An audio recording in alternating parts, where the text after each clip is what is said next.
Eng qimmat operatsiyangiz qancha bo'lgan? 20 million bo'lgan. Eng yoshi katta bemoringiz necha yoshda bo'lganlar?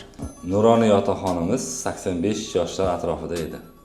Eng uzoqdan kelgan bemoringiz qayerdan kelganlar? Eng uzoqdan albatta chet eldan, Turkiyadan, Rossiyadan kabi davlatlardan kelgan.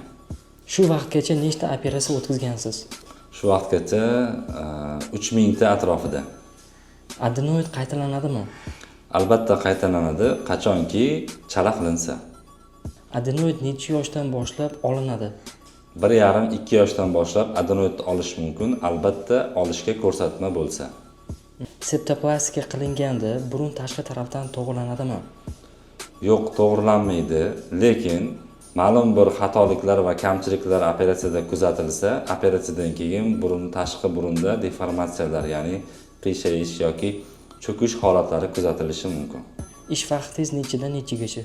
Ish vaqtimiz 8 dan 4 gacha, shanba kuni 14:00 gacha. Sizni ham qiziqtirgan savollaringiz bo'lsa, bizni direktimizga yozib qoldiring. Keyingi safar albatta bu savollaringizga javob beramiz.